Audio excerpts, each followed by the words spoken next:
Hello student, आज हम पढ़ने वाले हैं 10th क्लास का 18 चैप्टर जो आपके एग्जाम में 4 मार्क्स का आता है, जो है हमारे पास प्रायिकता, प्रोबेबिलिटी। प्रायिकता के बारे में सबसे पहले हमें ये देखना है कि प्रायिकता के बारे में पढ़ने क्या वाले हैं, प्रायिकता होती क्या है, इसके मामले में मैं आपको यहाँ पे समझाने वाला हूँ। सबसे पहले हम बात करते हैं प्रायिकता, प्रायिकता का सूत्र और प्रायिकता का चिन्ह, जिसको हम दर्शाते हैं प्रायिकता बराबर अनुकूल स्थितियां कुल स्थितियां। Formula and symbol of the probability, probability equal to P है, मींस इसका symbol probability equal favourable outcome upon में टोटल आउटकम। प्रायिकता का मान, अगर हम प्रायिकता का जब भी आंसर निकालेंगे तो ये ध्यान रखना, प्रायिकता की जो वैल्यू होगी, probability of value of probability, तो हमें हमेशा ध्यान रखना है वो 0 से हमेशा 1 के बीच में होगी। ये कैसे होगी, चिंता मत कीजिए, मैं आपको हर एक क्वेश्चन के अंदर इसका एक्सप्लेनेशन दूंगा। ओके, देखते हैं अभिप्रयोग एवं घटना। अभिप्रयोग हमारे पास क्या होता है और घटना क्या होगी। प्रायिकता में ये दो नाम सबसे ज्यादा यूज होंगे, अभिप्रयोग एवं घटना, जिसको हम बोलते हैं ट्रायल एंड इवेंट। देखा जाए हमारे पास इसमें भी अनुकूल घटना और कुल घटना, जो हमने फॉर्मूले में लिखा था अनुकूल घटना। अब हिंदी मीडियम में फॉर्मूला दो तरह का बनाया हुआ है, अनुकूल स्थितियां या कुल स्थितियां, या अनुकूल घटना या कुल घटना, हम दोनों कह सकते हैं। लेकिन इंग्लिश मीडियम में तो वैसे देखा जाए एक ही फॉर्मूला है, फेवरेबल आउटकम अपॉन में टोटल आउटकम। अब हमें देखना ये है कि जैसे हमारे पास ये जो अनुकूल घटना कुल घटना मींस फेवरेबल आउटकम और टोटल आउटकम कैसे बनते हैं, इसके बारे में हम अभी यहाँ पे थोड़ा सा डिस्कस करने वाले हैं। तो आप इसको एक बार नोट कर लीजिएगा। अब हम आगे देखते हैं आगे।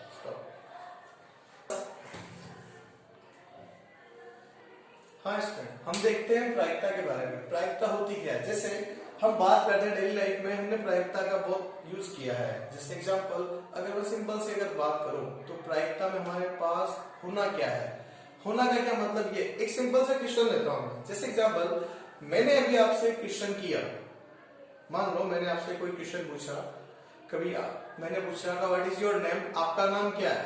अब मेरे पास यहाँ पे दो ऑप्शन बन गए, यस और नो।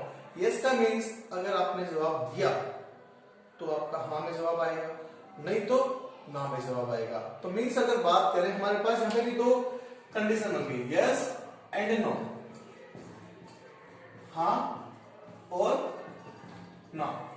अगर बात करते हैं तो हमारे पास, अब मैंने अभी आपको सबसे पहले बोला था अनुकूल घटना, अनुकूल घटना क्या घटित होने वाली हमारे पास, वो हमें ये बताएगा। अनुकूल घटना का मीन्स ये हो गया, किसके बारे में हमें प्रायिकता पूछी जाएगी, प्रोबेबिलिटी का आंसर क्या पूछा जाएगा। और कुल घटना वो होगी जिसके बारे में हम बोलते हैं भाई दोनों को मिलके बना। जैसे एग्जांपल, अभी मैंने आपको बोला कि अभी मैंने आपसे क्वेश्चन पूछा, तो आपने मेरे को यस एंड नो, दोनों में से आप मेरे को एक ऑप्शन दोगे। जैसे एग्जांपल अगर देखा जाए तो मेरे पास आंसर तो एक ही होता है, या तो राइट होगा या फिर रॉन्ग होगा, या तो सही होगा या फिर गलत होगा। अगर हम देखें यहाँ पे तो हमारा आंसर में भी दो कंडीशन बन गई, यस और नो। तो हमारे पास दो इवेंट, दो कंडीशन बना दी इसने, जिसको अपने बोलेंगे टोटल। टोटल मतलब कुल घटना जो हमारे पास बनती है वो दो बन गई। कैसे, हाँ और ना दोनों का मिला के हमने देखा तो हमारे पास बन गया दो। और अनुकूल घटना हमारे पास क्या होगी, अनुकूल घटना की अगर बात करें तो वो हमारे पास डिपेंड करती है क्या, दोनों में से कोई आंसर। मैं एक समय पे दो आंसर तो दे नहीं सकता, मैं दूंगा एक ही आंसर, या तो हाँ में या ना में। तो ये मेरे पास क्या हो गया, प्रायिकता होगी। प्रायिकता में जैसे एग्जांपल मैंने क्वेश्चन कर लिया, अब आगे भी हम इसमें पढ़ने वाले हैं। अभी जैसे आपके एग्जांपल देखा जाए तो आपके सिलेबस के अंदर कॉइन के ऊपर मीन सिक्का, डाइस मतलब पासा, आपके कार्ड, इसके अलावा और कुछ भी एग्जांपल अगर हमारे पास कोई सिंपल सा क्वेश्चन पूछेगा तो हम उसके भी जवाब दे सकते हैं। प्रायिकता वैसे देखा जाए आपका बहुत आसान टॉपिक है और बोर्ड के अंदर इसके 4 मार्क्स है। 4 मार्क्स करना बहुत आसान है, हम इसमें ये नहीं कह सकते कि हमारे पास 4 मार्क्स नहीं आएंगे। बस छोटा सा हमें समझना है इसके अंदर प्रायिकता के बारे में। और प्रायिकता का क्वेश्चन आप जैसे पढ़ोगे आपके दिमाग में आंसर आ जाएगा, हाँ इसका आंसर क्या बनने वाला है, लेकिन हमें फॉर्मूले के साथ में इसका आंसर देना है। वैसे चिंता मत कीजिए, मैं हर एक क्वेश्चन यहाँ पे सॉल्व आउट करूंगा और हर एक क्वेश्चन का आपको आंसर दूंगा। ओके, तो देखिए अब हम यहाँ पे सबसे पहले पढ़ने वाले हैं सिक्के के बारे में। सिक्का, सिक्के के भी यहाँ पे मेरे पास 3 टाइम में मतलब 3 बार हमारे पास क्वेश्चन पूछे जाते हैं 3 तरीके से। कैसे? जैसे हमें देखना है सिक्का, सिक्का आपने सबने देखा है, सिक्के के ऊपर हमारे पास दो तरह के सिंबल होते हैं, एक तो होता है हेड और एक होता है हमारे पास टेल। कहने का मीन्स सिक्के के दो फेस, हेड एंड टेल। देखा जाए हम इसको कह सकते हैं हिंदी में दो रूप है हमारे पास, हेड को हम बोलते हैं चित और टेल को हम बोलते हैं पट। वैसे देखा जाए टेंशन मत लीजिए, इंग्लिश मीडियम में सिक्के के बारे में समझना बहुत आसान है, चित और पट में अक्सर हम कंफ्यूजन होती है, तो टेंशन मत लीजिए, इसकी भी कंफ्यूजन मैं आपके दूर करता हूँ।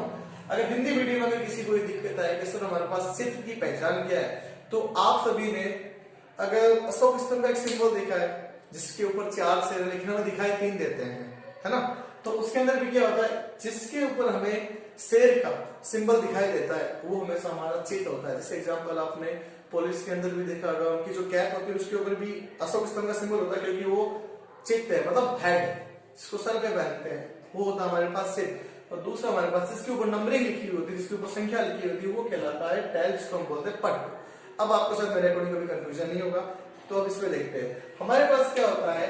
एग्जाम में सिक्के के ऊपर 3 तरीके के क्वेश्चन आते हैं। हमारे पास सिक्के को हमें थ्रो करना, कॉइन को थ्रो करना 1 टाइम, 2 टाइम मतलब 2 बार, 3 टाइम मतलब 3 बार। अगर हम सिक्के को 1 बार उछालते हैं तो भी इसके ऊपर क्वेश्चन आता है, 2 बार उछालते हैं तो भी इसके ऊपर क्वेश्चन आता है, और 3 बार उछालते हैं तो भी इसके ऊपर क्वेश्चन आता है। तो हमें सबसे पहले हम प्रायिकता के अंदर सबसे आसान टॉपिक सिक्के को हम क्लियर करने वाले हैं, और सिक्के के ऊपर जितने भी हमारे पास क्वेश्चन बनेंगे उन क्वेश्चनों को हर एक का सॉल्यूशन मैं सबसे पहले आपको कराऊंगा, क्योंकि आपकी बुक के अंदर भी ध्यान रखना क्वेश्चन नंबरिंग सिक्के की ये जरूरी नहीं है कि सारे सीक्वेंस में दे रखे हो। आपके चैप्टर 18 के अंदर सिक्के के जो क्वेश्चन सबसे पहले मोस्टली जो होंगे, सबसे पहले वो सारे क्वेश्चन सॉल्व आउट करा दूंगा। जैसे आप नंबरिंग आप चाहो तो वैसे मिला लेना, कोई दिक्कत वाली बात नहीं है, नंबरिंग में वही आगे पीछे रहेंगे लेकिन आंसर सबके एक जैसे आने हैं। Okay clear? ये शायद मेरे सबको समझ में आ गया होगा। आप एक बार इसको जरूर देखना और इसको नोट डाउन कर लेना।